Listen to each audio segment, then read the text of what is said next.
Halo Sobat Spoiler, bagaimana kabarnya? Tentunya Millers doakan baik-baik saja. Jumpa lagi di channel Sektor Spoiler.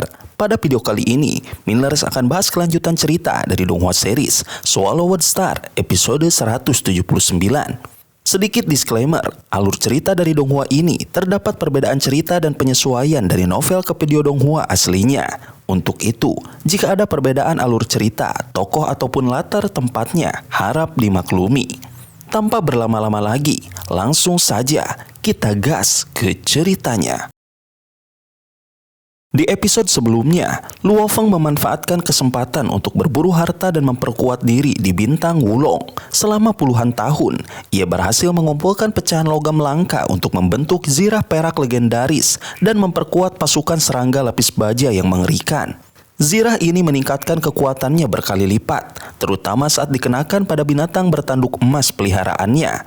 Meski begitu, ia sadar masih butuh waktu dan upaya untuk benar-benar menguasai kekuatan baru ini sepenuhnya. Setelah dua tujuannya tercapai, Luo Feng memutuskan untuk pergi ke medan perang wilayah luar, tempat para prajurit manusia mempertaruhkan nyawa menghadapi musuh lintas ras. Luo Feng bergabung dengan pasukan elit dan membentuk tim kecil bersama para veteran tangguh. Di sana, ia menyaksikan betapa kerasnya persaingan dan besarnya pengorbanan dalam pertempuran abadi ini. Setiap langkah penuh bahaya, tapi juga kesempatan untuk menempa diri menuju puncak kekuatan. Saat menjalani misinya di medan perang, kapal timnya disergap musuh cerdik dari klan logam. Dalam kekacauan, Luo Feng dan rekan-rekannya menunjukkan kesiapan dan keberanian, bertempur bahu-membahu melawan serangan licik. Medan perang sejati terbentang di hadapan mereka.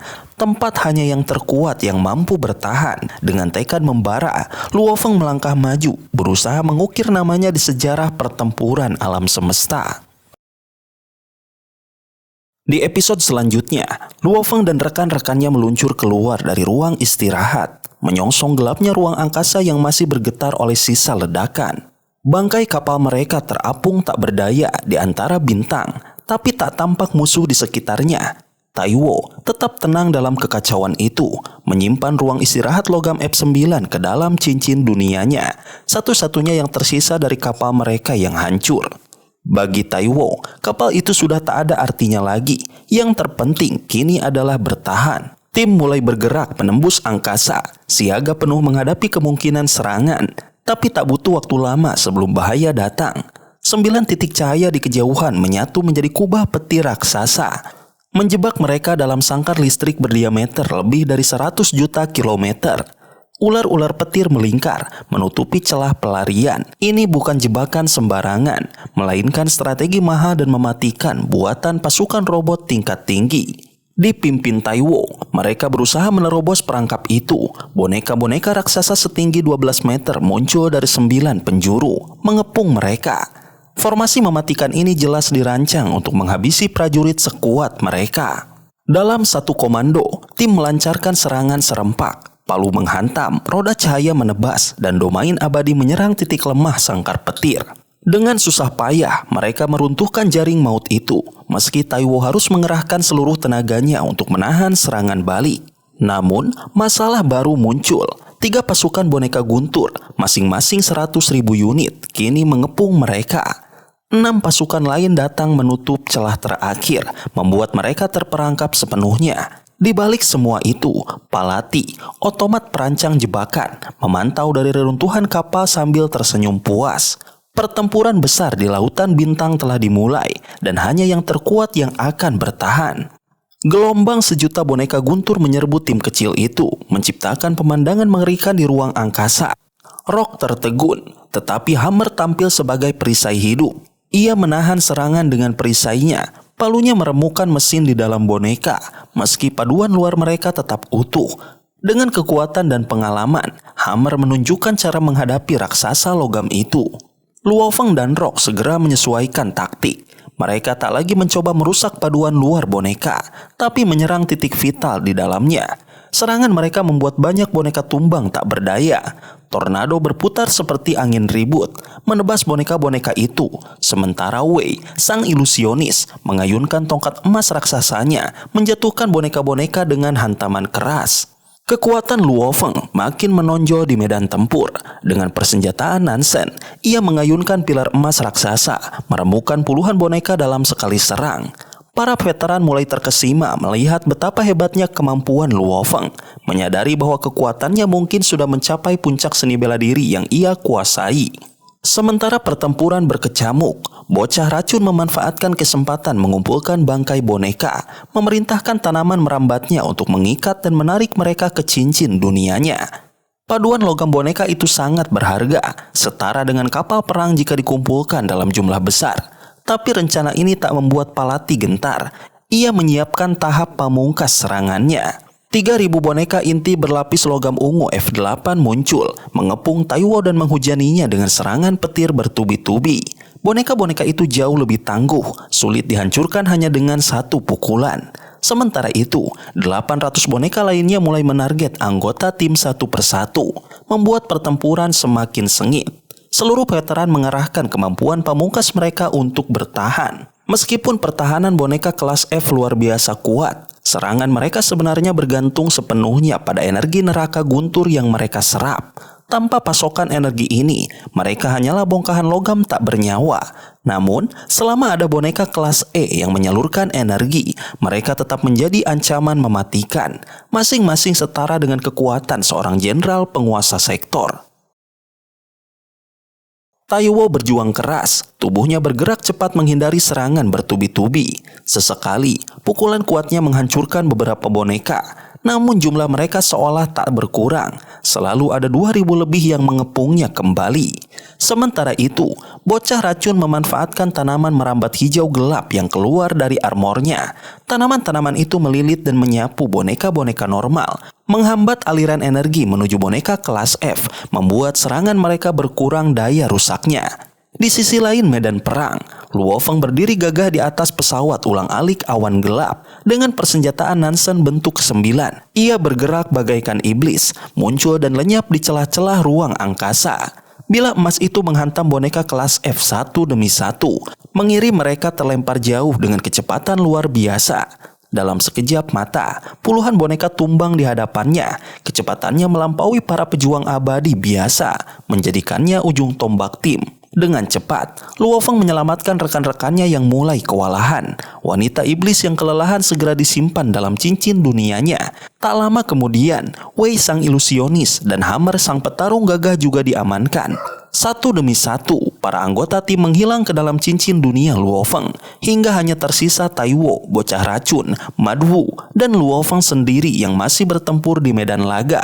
Madwu dengan senjata penghancur dewa miliknya mengiris ruang dan menghancurkan boneka yang mengepungnya. Taiwo, meski dikeroyok ribuan boneka, terus bertahan berkat kekuatan dan keterampilannya. Namun, bantuan Luo Feng menjadi kunci. Pisau emasnya bergerak bagaikan kilat, menembus pasukan boneka, menjatuhkan ribuan dalam waktu singkat, dan memberi celah bagi Taiwo untuk meloloskan diri dari jebakan mematikan. Akhirnya, setelah kehilangan begitu banyak boneka, pasukan robot itu mulai mundur. Neraka guntur perlahan padam, dan pasukan boneka menyebar ke segala arah, menghilang di kedalaman ruang. Taiwo segera memerintahkan untuk tidak mengejar, menyadari bahaya besar dari kristal inti penghancur diri yang mungkin dimiliki musuh. Satu ledakan dari kristal inti Dewa Api bisa memusnahkan mereka semua. Dari dalam kapal semesta baru mereka yang nyaris identik dengan kapal sebelumnya, tim berkumpul kembali. Di dalam tempat istirahat kapal itu, suasana terasa hangat dan penuh persahabatan. Taiwo duduk santai di sofa, memanfaatkan energi abadinya untuk mengendalikan botol anggur dan menuangkan cairan merah ke dalam 10 gelas kristal yang bening. Gelas-gelas itu melayang ringan ke depan masing-masing anggota tim. Dengan senyum lebar, Taiwo mengangkat gelasnya dan diikuti rekan-rekannya. Mereka semua bersulang, merayakan keberhasilan yang baru saja diraih dalam pertempuran sengit melawan pasukan boneka guntur. Satu demi satu mereka meneguk anggur, sembari merasakan kelegaan dan kegembiraan. Perjuangan hidup dan mati mereka lalui bersama, dan kini mereka punya alasan untuk merayakan. Taiwo memimpin pembicaraan, mengulas betapa musuh sebenarnya telah mengatur semuanya dengan rapi, mulai dari jebakan neraka guntur hingga boneka kelas F yang menahan Taiwo. Namun berkat kerjasama dan kekuatan luar biasa dari para anggota, mereka berhasil keluar hidup-hidup. Taiwo memuji anggota lamanya yang tetap berada di dekat dirinya dan bocah racun dalam situasi genting. Ia juga memuji dua anggota baru mereka, Rock dan Luo Feng. Rock sudah menunjukkan ketangguhan sekelas anggota lama, tapi yang paling membuat mereka terkesan adalah Luo Feng, sang orang gila, yang kekuatannya telah menyelamatkan tim dari kehancuran. Sorak-sorai pun terdengar di tempat itu. Semua memandang Luo Feng dengan penuh kagum. Di medan perang yang keras, memiliki rekan sekuat Luo Feng adalah anugerah yang langka.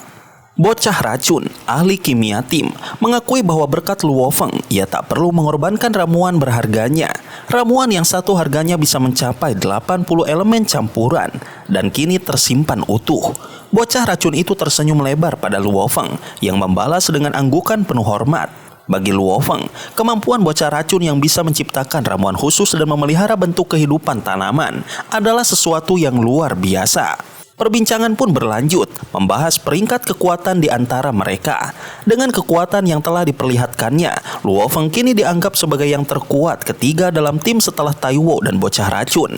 Namun bagi Luo Feng, peringkat ini tak begitu penting. Dia tahu betul kekuatannya, bahkan lebih dari sekedar mampu menandingi makhluk abadi. Waktu berlalu, 2 bulan penuh mereka melintasi ruang angkasa, menghadapi 2 serangan kecil yang dapat mereka atasi dengan mudah. Pertempuran itu tak cukup menantang, sehingga poin kontribusi mereka bertambah lambat. Mereka pun menanti pertempuran yang sesungguhnya, yang akan terjadi di wilayah bintang-bintang yang hancur, medan perang terkenal yang dipenuhi prajurit kuat dari berbagai ras. Dalam percakapan hangat di tempat istirahat, topik baru muncul, kuota poin kontribusi masing-masing. Saat Luo Feng menyebutkan kuotanya yang mencapai 1 miliar, ruangan seolah membeku, semua mata membelalak, tak percaya dengan angka yang begitu tinggi. Kuota sebesar itu menunjukkan bahwa Luo Feng dinilai setara dengan jenderal sektor terkuat, bahkan sekelas dengan makhluk abadi biasa. Bagi tim, ini sebuah keberuntungan besar. Mereka kini memiliki kekuatan tambahan yang mampu menandingi abadi tanpa perlu bergantung pada ramuan. Namun di balik senyumnya, Luo Feng tahu ada beban lebih besar yang ia pikul. Sementara timnya menganggap 1 miliar poin sudah luar biasa, ia sendiri punya misi yang jauh lebih berat. Mengumpulkan 10 triliun poin kontribusi sebagai bagian dari pelatihan hidup dan mati yang ditetapkan perusahaan alam semesta virtual. Baginya, angka 1 miliar itu hanyalah formalitas. Medan perang ini bukan sekedar untuk bertahan hidup, tapi menjadi ajang uji kekuatan sejati demi mencapai takdir yang telah menantinya. Di alam semesta virtual, perusahaan alam semesta virtual menetapkan standar yang tinggi bagi setiap penguasa sektor wilayah primal.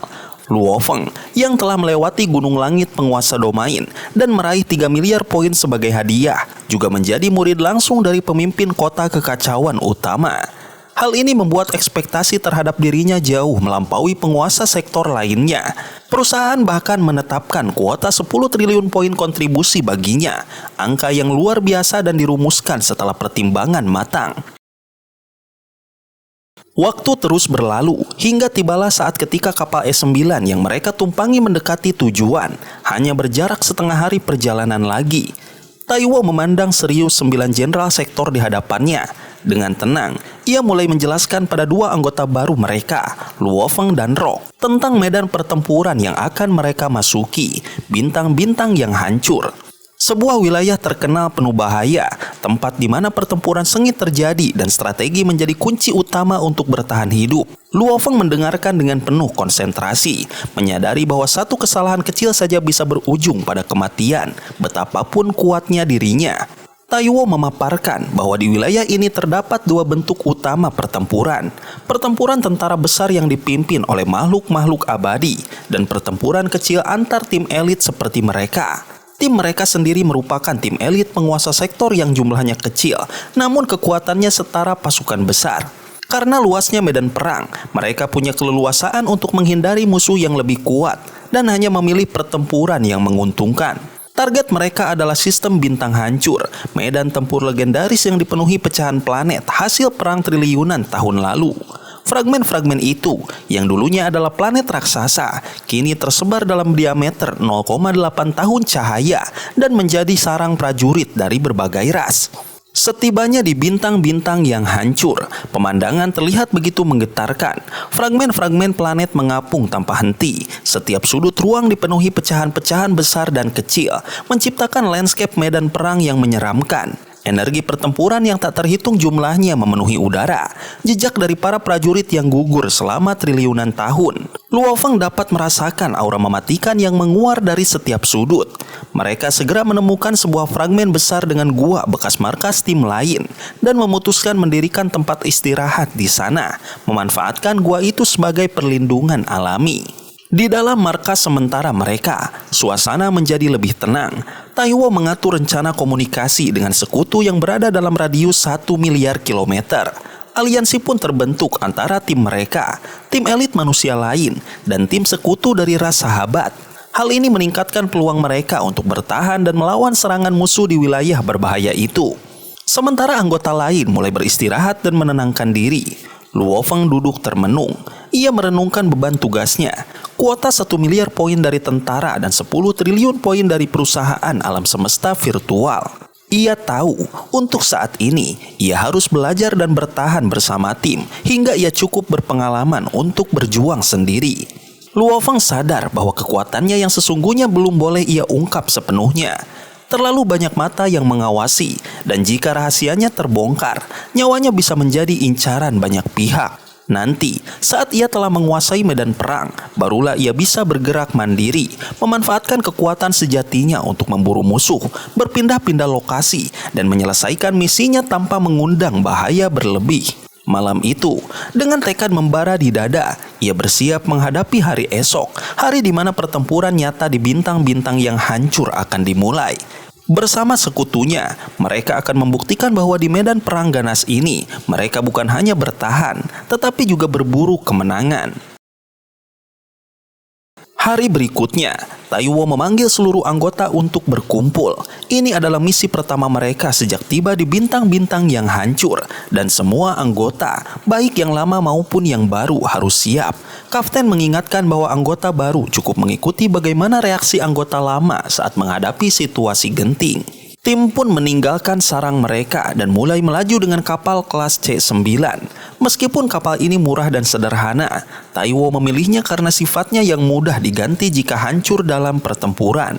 Bagi seorang abadi, kehilangan kapal semacam ini tidaklah menjadi masalah besar.